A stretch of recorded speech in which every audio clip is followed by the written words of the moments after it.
नमस्कार प्यारे विद्यार्थियों, मैं अनिल मंडा एग्रो जेड क्लासेज के इस ऑनलाइन प्लेटफॉर्म पर आपका स्वागत करता हूं।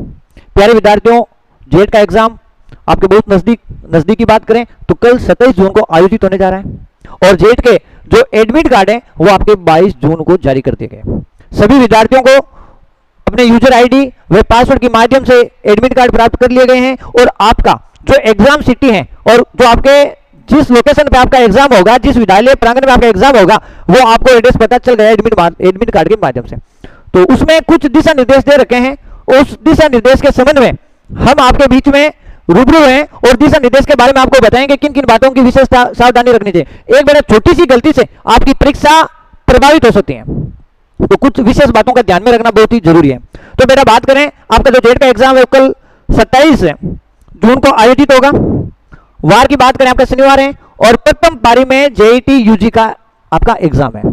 तो इसका जो टाइमिंग है वो रखा गया है बेटा 11 बजे से लेके 1 बजे। कितने घंटे? 2 घंटे आपका एग्जाम का टाइमिंग दे रखा है। उसी के साथ में यह मत सोचना कि आपको एग्जाम सेंटर पे 11 बजे पहुंचना, नहीं बेटा, आपको 90 मिनट पहले, कितने मिनट बेटा? 90 मिनट पहले आपको एग्जाम सेंटर पे पहुंचना है। मतलब आपको 9:30 से पहले आपको एग्जाम सेंटर पे पहुंचना। उसी के साथ में ये आपको जो 10 मिनट एक्स्ट्रा दे रखे हैं, ये दे रखे हैं कि आपके जो ओमार सीट है उस ओमार सीट में आपको 5 ऑप्शन मिलेंगे बेटा, ए, बी, सी और डी। 5 ऑप्शन आपका रहेगा बेटा ई। कौन सा ऑप्शन रहेगा बेटा? ई। अब आपके क्वेश्चन आपको आ रहा है, आपने इतनी मेहनत की है, आपको लग रहा है कि इस क्वेश्चन का बी आंसर राइट है, तो आपको फिल करना है। हो सकता है कुछ ऐसे क्वेश्चन आते हैं जिसमें आपको डाउट रहता है या आपने नहीं पढ़ा, तो आपको वो क्वेश्चन ये ऑप्शन का चयन नहीं करना, उसमें आपका ई ऑप्शन का चयन करना। तो इसलिए आपको 10 मिनट का एक्स्ट्रा समय मिलेगा। बात करते हैं बेटा अगली, तो आपको परीक्षा केंद्र पर कब पहुंचना है? अभी हमने चर्चा की थी, परीक्षा शुरू होने से कम 90 मिनट पहले आपको परीक्षा केंद्र पे पहुंचना। कितने मिनट पहले? कम से कम 90 मिनट। परीक्षा केंद्र पर पहुंचने पर आपको विशेष दस्तावेज जांचे जाएंगे वहां पे, और आपको वहां पे बायोमेट्रिक और सुरक्षा जांच आपके आराम से हो जाएगी कि आप एग्जाम स्टार्ट होने से 90 मिनट पहले पहुंचोगे तो आपके जो दस्तावेज जांच है वो आपके वहां दिक्कत नहीं आएगी। आपके जो बायोमेट्रिक है वहां आपके दिक्कत नहीं आएगी, और जो आपकी सुरक्षा है उसमें आप हेल्प कर सकते हो। वहां जो सुरक्षा कर्मी लगे हुए हैं उनकी आप हेल्प कर सकते हो 90 मिनट पहले पहुंचकर। उसी के साथ में बढ़ते हैं अगले पॉइंट की ओर। 3 चीजें साथ लेकर जाना आपको अनिवार्य है। बात करते हैं प्रवेश पत्र, एडमिट कार्ड, एक पासपोर्ट साइज फोटो का ध्यान में रखना। फोटो आपको वही ले जानी है जो आपने फॉर्म भरा था, एप्लीकेशन फॉर्म में जो फोटो आपने लगाई है वो फोटो आपके साथ होनी अनिवार्य है। इस चीज का विशेष ध्यान रखना। एक आपकी मूल फोटो पहचान पत्र, उसमें आप आधार कार्ड ले जा सकते हैं, वोटर आईडी ले जा सकते हैं, या किसी का ड्राइविंग लाइसेंस बना रखा है तो आप ड्राइविंग लाइसेंस या पेन या पासपोर्ट वगैरह कुछ भी ले जा सकते हैं। लेकिन साधारण सी बात करें तो आपको आधार कार्ड साथ में ले जाना अनिवार्य। तो इन 3 चीजों का विशेष ध्यान रखना बेटा। एक चीज ये भी ध्यान रखना, आपको फोटो कॉपी नहीं ले जानी है आधार कार्ड की। आपको एडमिट कार्ड वेबसाइट के माध्यम से यूजर आईडी वे पासवर्ड लगा के वहां से आपको पीडीएफ डाउनलोड करके आपको प्रिंट निकाल के वो ले जानी है। ऐसे नहीं आपने कहीं स्क्रीनशॉट लिया और उसका प्रिंट निकाल रहे हो और वो ले जा रहे हो। तो बेटा इस चीज का ध्यान रखना। और दूसरी बात करें, किसी भी कोचिंग का आईडी कार्ड वह मान्य नहीं होगा।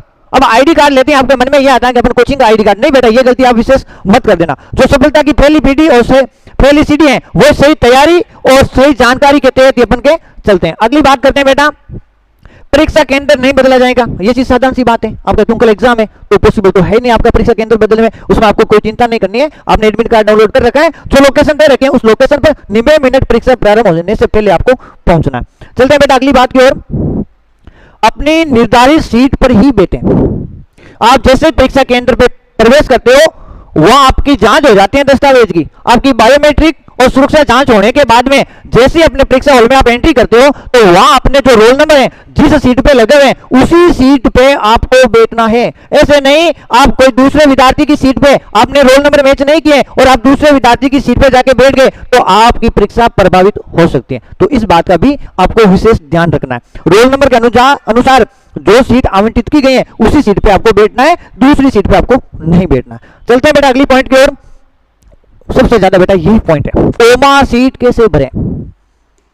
वैसे बेटा आपने साल भर तैयारी की है या आपने एग्जाम 26 में 12वीं पास की है तो आपने 2 से 3 महीने अपने घर पे रह के या किसी भी संस्थान से जुड़ के आपने तैयारी की है, तो वहां पे आपने जो साप्ताहिक टेस्ट या मेजर टेस्ट जो भी आपने वहां पे टेस्ट अटेंड किए, तो आपको वहां ओमार सीट बनने के बारे में सारी चीजें बताई रखी है। लेकिन उसी के साथ में किसी विद्यार्थी को कोई गलती हो जाए, ओमार सीट बेटा मेन पॉइंट है इस चीज का ध्यान में रखना, ओमार सीट में आपको बॉल पेन साथ में ले जाना है, ठीक है। व्हाइटनर, इरेजर, ब्लेड या ऐसा कुछ भी आपको उपकरण का उपयोग बिल्कुल नहीं करना है, ऐसा आप दिमाग में मत रखना बेटा। किसी के साथ में गलत भरने पर नई ओमार सीट नहीं मिलेगी बेटा, ध्यान रखना। Roll number, tuition booklet number, आपके पेपर की सीरीज और आप अपने जो सब्जेक्ट है उस सब्जेक्ट का चयन करते हैं, विशेष बातों का ध्यान रखना, बारीकी से देखना। वहां पे जो आपके प्रेरक्षक लगे हुए हैं उनको आप एक बार नहीं 10 बार पूछ सकते हो। इन बातों में आपको किसी भी दोहराई नहीं है, आप 5 से 7 बार 10 बार अपने जहां भी डाउट है उनको आप आराम से पूछ सकते हो, और इन बातों में आप गलती मत रखना कोई भी, क्योंकि आपको ओमार सीट दोबारा नहीं मिलेगी बेटा। चलते हैं अगले पॉइंट की ओर। अगले में आपको ओमार के बारे में बता रखें, यह आपको रोल नंबर फिल करने हैं। आप पूछ सकते हो अपने जैसे रोल नंबर है एक, अपने रोल नंबर फिल करने, जैसे आपके रोल नंबर बना रखे हैं कि लगभग आपके जो रोल नंबर हैं वो रहेंगे बेटा कि जैसे 1 2 4 5 6 और 7 8 और 9 इतने संख्याओं के आपके रोल नंबर हैं। अब आपको एक है तो आपको एक नंबर पे ही लगाना, ऐसे नहीं कि आपने एक ऐसे वगैरह 2, आपको इस चीज का एक विशेष ध्यान रखना। अगले पॉइंट की बात करें, ट्यूशन बुकलेट नंबर, आपके ओमार पे भी और ट्यूशन पेपर में जो बुकलेट नंबर है वो एक बार मैच कर लेना, उसके बाद में यहाँ पे आपको ट्यूशन बुकलेट नंबर लगाने। आपके ट्यूशन बुकलेट सीरीज है उस सीरीज का भी आपको ध्यान रखना कि आपकी ए सीरीज है, बी सीरीज है, सी या डी, ये खाली भी छोड़ के नहीं आना है। ये पहले आपको जैसे पेपर मिले तो जल्दीबाजी मत करना, आप डायरेक्ट चले जाओगे पेपर के अंदर ट्यूशन देखने के लिए, नहीं बेटा, पहले आपको अपनी सीरीज देखनी है और ओमार सीट के अंदर आपको फिलअप करनी है। अगला बात करें, आप राजस्थान से हो तो आपको राजस्थान अपना कैंडिडेट ऑफ सिग्नेचर और उसके साथ में आपको यहाँ पर अपने रोल नंबर बनने हैं और ट्यूशन बुकलेट नंबर और नेम ऑफ एग्जाम सेंटर, ये भी ध्यान रखना है आपको, ठीक है। इसके साथ में ओमार के बारे में भी आप वहां पे जो भी प्रेरक्षक लगे हुए हैं आप उनको पूछ सकते हो बेटा। एक बार फिर वापस मैं बता रहा हूं, गलती आपको नहीं करनी है, ओमार आपको दोबारा नहीं मिलेगी, आपको पता है, लेकिन इस पॉइंट का भी विशेष ध्यान रखना। चलते हैं अगले पॉइंट की ओर। जेड के विद्यार्थी विशेष ध्यान दें, केवल उन्हीं 3 विषयों के प्रश्न हल करने जिन विषयों से आपने 12वीं कक्षा उत्तीर्ण की है। आपने 12वीं कक्षा में आपने बायोलॉजी, तो आप बायोलॉजी स्ट्रीम से हो तो आपको बायोलॉजी, केमिस्ट्री और फिजिक्स का आपको पेपर देना। आपने जिस 12वीं कक्षा में आपने उत्तीर्ण किए हैं उन्हीं विषयों का आपको प्रश्न पेपर हल करना है और उन्हीं विषयों के आपको ओमार सब्जेक्ट फिलअप करने हैं बेटा, इस चीज का भी आपको विशेष ध्यान रखना है। चलते हैं बेटा अगले पॉइंट की ओर। परीक्षा केंद्र में क्या नहीं ले जाना, ये साधारण सी बात है, वहां पे आपको इलेक्ट्रॉनिक आइटम तो बिल्कुल नहीं ले जाना। ये डिवाइस आप चाहे मोबाइल फोन की बात की जाए, चाहे स्मार्ट वॉच की बात की जाए, चाहे आपके कोई किसी भी तरह का ब्लूटूथ डिवाइस है, कैलकुलेटर है, ईयरफोन है या इलेक्ट्रॉनिक गैजेट, कुछ भी आपको किताब बुक वगैरह और किसी प्रकार की अध्ययन सामग्री आपको वहां पे नहीं साथ में ले जानी है बेटा, इस चीज का भी विशेष ध्यान रखना। चलते बेटा अगले पॉइंट की ओर। ये भी आपके लिए ओमार सीट वाला जो पॉइंट है उसके हिसाब से ये भी वेरी इंपॉर्टेंट है। इसमें बेटा आपको अपनी जो ड्रेस कोड है वो आपको हल्के एवं साधारण कपड़े पहन के जाना है। आप जहां एग्जाम सेंटर पे जा रहे हो तो आपके कौन से हल्के, या आप टी शर्ट या नॉर्मल आप शर्ट पहन के जा सकते हो, और गर्ल्स के लिए भी इस चीज का विशेष ध्यान रखना। आप संभव हो तो चंपल या साधारण सैंडल पहन के जाना है। उसके साथ में वहां पे इन चीजों का ध्यान रखना, धातु के आभूषण, चेन, अंगूठी, कड़े या बड़े बटन वाले जो शर्ट वगैरह हैं, भारी जूते, इन चीजों पर भी प्रतिबंध लगाया गया, इन चीज का भी आप विशेष ध्यान रखना। चलते बेटा अगले पॉइंट की ओर। नेगेटिव मार्किंग, ये भी वेरी इंपॉर्टेंट है। मैंने आपको वैसे हमारे जो स्टूडेंट साल भर से तैयारी कर रहे हैं, जो फाउंडेशन बैच में थे बच्चे और जो हमारे पास में इस बार क्रिस कोर्स बैच में जिन बच्चों ने दिन किया था उनको मैंने बताया था कि आपका सिलेक्शन का वेरी पॉइंट है नेगेटिव मार्किंग। आपने नेगेटिव मार्किंग पे कंट्रोल किया है तो आप आराम से टॉप कॉलेज में अपनी सीटें जो सुनिश्चित कर सकते हो। तो नेगेटिव मार्किंग पहले आप ये ध्यान रखना, जितने भी पेपर में आपको 120 क्वेश्चन उपलब्ध होंगे, 3% पेपर आपको हल करने, प्रत्येक सब्जेक्ट में आपको 40 क्वेश्चन वहां पर प्राप्त किए जाए आपको उपलब्ध होंगे।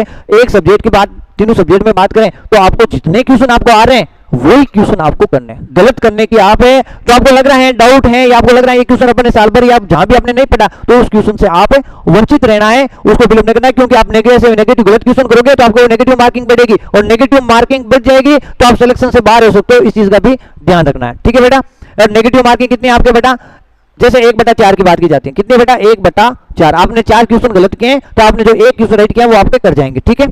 चलते हैं बेटा अगले पॉइंट की ओर। परीक्षा समाप्त होने से पहले बाहर नहीं जा सकते हैं। परीक्षा का जो समय निर्धारित किया बेटा 11 बजे से लेके